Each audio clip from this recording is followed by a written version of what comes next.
कधीच नाही चुकणार तुमचे फेवरेट टीव्ही शोज झी5 सोबत, तेही एकदम फ्री।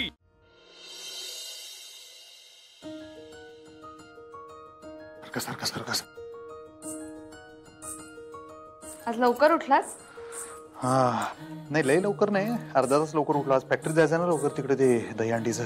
अरे हा, मी विसरलेच होते, आज दहीहंडी नाही का? विसरून कसं चालेल, मीच फोडणार आहे दहीहंडी। लवकर जाऊन जरा बघितलं पाहिजे पोरांनी कसं काय काय नियोजन लावले। तुम्ही दरवर्षी फोडता अंडी?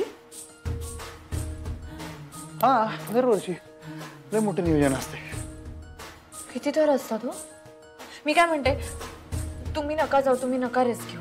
नकोच ते, तुम्हाला माहितीये ना दरवर्षी मोठी दहीहंडी करायच्या नादात किती अपघात होतात।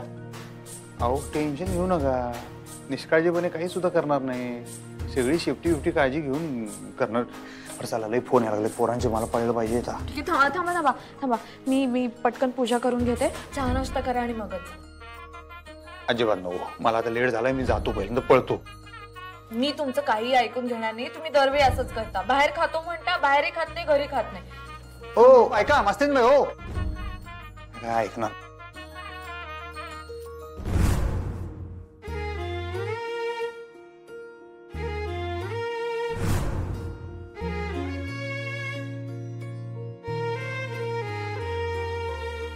सॉरी आई, तुम्ही घ्या। अगं नाही नाही, तू कर पूजा, कर। नाही नाही, असं कसं, तुम्ही करा ना। अगं नको, काय कर कर, तू पूजा कर। दिवे लागणीला आमची वेळ असते देवी बरोबर, माहित नाही होय? मॅडम, आमची देवी, आमचा येळ, आमच्या येळेत अडचण करत जाऊ नका, कळलं काय?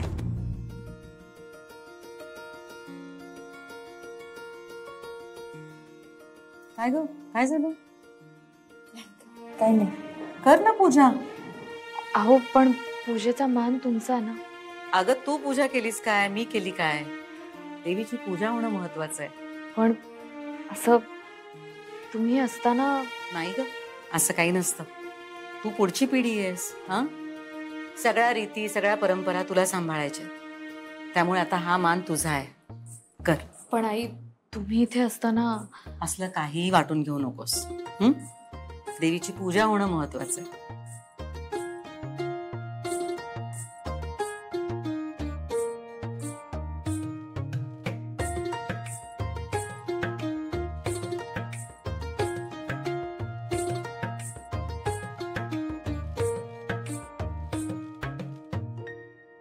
हा क्या होय, हे काय 0 मिनिटात निघायच लागले। पोचला ना समधी? आलो आलो, हा आलो। निघताय? सगळेजण जमले तिकडे, वाट बघायला लागली। आज ते आहे ना दहीहंडीचं सगळं। ऐका, जास्त थर चढवू नका, फार उंचावर जाऊन नको फोडायला, रिस्क आहे त्यात। तुम्ही मला केव्हा बघितलं नाही ते दहीहंडी फोडताना, म्हणताना तुम्हाला टेन्शन आले, काय काळजी करू नका, मी सगळी काळजी घेऊनच ते करणार, काय नाही। नाही ते सगळं ठीक आहे, पण मला काळजी तर वाटणारच ना। कशाला, तिकडे त्या कुस्तीच्या फडात उतरलो होतो तेव्हा मी तुम्हाला काळजीच वाटत होती। काय झालं, जिंकलो ना शेवटी, काय टेन्शन घेऊ नका, कमवलेलं शरीर आहे, सगळं नीट होणार, आनंदाचा उत्सव आहे, त्यात काळजी करण्यासारखं काय। पण मी काय म्हणते की इतक्या उंचावर दही हंडी बांधायची काही गरज नाही। ती एक रीत आहे, प्रथा आहे, तर त्यात स्पर्धा नाही ना आणायची। कमी उंचीवर दही हंडी बांधा आणि फोडा ना। अगदी बरोबर बोलतेय चारू, म्हणजे उगाच उंचच्या उंच थर लावायचे आणि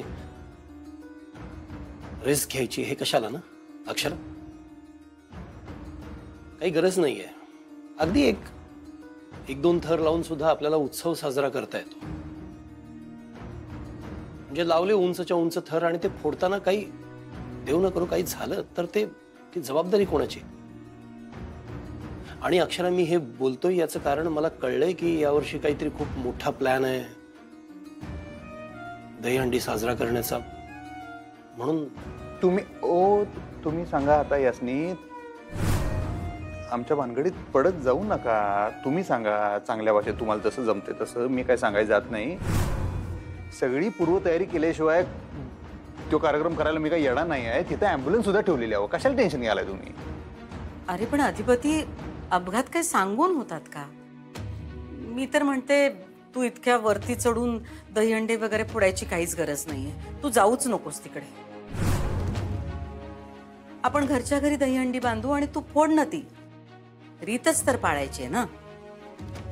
नाही, आता मी खरं सांगू का, तुम्ही कुणीच मला आता काहीच सांगायला जाऊ नका. मी सगळं विचारपूर्वक करतोय, एवढी खात्री बाळा. असं काय म्हणतोयस? आई आहे मी तुझी, मला काळजी वाटणारच ना. माफ करा, आमच्या आईसाहेबांची जागा कोणी घेऊ शकत नाही.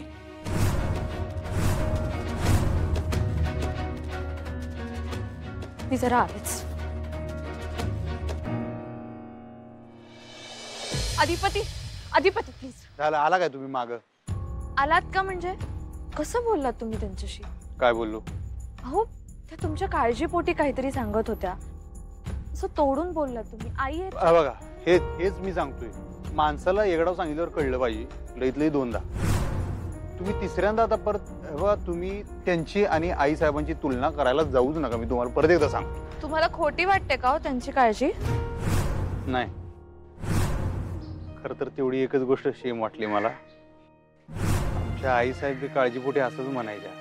मी दहीहंडी फोडायला चाललो का नाही, जाऊ नका जाऊ नका जाऊ नका, या बी तसंच म्हणल्या. तेवढी एकच शेम वाटली. मग ऐकलं का नाही त्यांचं? खरं सांगू का, मी आई साहेबांचं बी कवा ऐकायचं नाही, माहित आहे का? कवाच ऐकायचं नाही. मी जायचो दहीहंडी फोडायला, यांचं कशाला ऐकू? अहो पण का हाडमुठेपणा का करायचा? आई साहेबांची मी माहिती असायचो, मी हे सगळं माझ्या आनंदासाठी करायला लागलो. मग त्याच यायच्या बक्षीस समारंभाला, बक्षीस द्यायला, मग त्यांच्या हस्ते बक्षीस मिळणार, मग दंगा. या वर्षी आता तसलं काय होणार नाही सगळं. हा, तर आई साहेबांचा असा भर असायचा की सगळे रीतीप्रमाणे व्हायला पाहिजे बाबा, म्हणताना मी हे करायला लागलोय. दरवर्षी जशी दहीहंडी करत आलोय त्याच्यात खंड पडायला नको, रीतीप्रमाणे होऊन दे. आई साहेबांची पण हीच इच्छा असणार, त्या जिथे कुठं असतील. ठीक आहे, पण तुम्ही जरा सांभाळून करा सगळं, जास्त रिस्क घेऊ नका. या असंच आई साहेब काळजीपोटी हे असंच बोलायच्या, त्यासनी भ्या वाटायचं ना. एवढं मोठं दहीहंडीचं नियोजन ठराव तर लागतं. घाबरायच्या हो. त्यासनी जे सांगायचं तेच तुम्हाला मी सांगतो. मी सगळी सेफ्टी बघूनच सगळं करणार. सेफ्टी? हा, सेफ्टी बघूनच सगळं करणार, काय काळजी करू नका. आणि त्या बाईसनी बी सांगा, लय लोड घेऊ नका म्हणा, एवढा काय इशे हार्ड नाही. काय कसं बोललात बरं आता तुम्ही? बाई बाई तुम्ही ज्यांना बाई म्हणताय त्या आई आहेत तुमच्या, त्यांनी जन्म दिलाय ना तुम्हाला. अहो पण मी त्यासनी आई मानतच नाही तर. अहो तुमच्या मानण्या न मानण्यानं काय फरक पडणार आहे? ते सत्य आहे, त्यांनी तुम्हाला जन्म दिलाय, त्या तुमच्या आई आहेत, हे कसं नाकारणार आहात तुम्ही? झालं, आणली काय तुम्ही हरदासाची कथा मूळ पदावर? बघा, तुम्ही मोकळ्याचं, तुम्ही त्यांच्या संग वाटेल ते नातं जोडा. तुम्ही त्यासनी आई म्हणा, मॅडम काय म्हणायचं ते म्हणा, मला सांगू नका. मी त्यासनी काय म्हणायचं आणि काय नातं जोडायचं तेवढं करा. येऊ काय?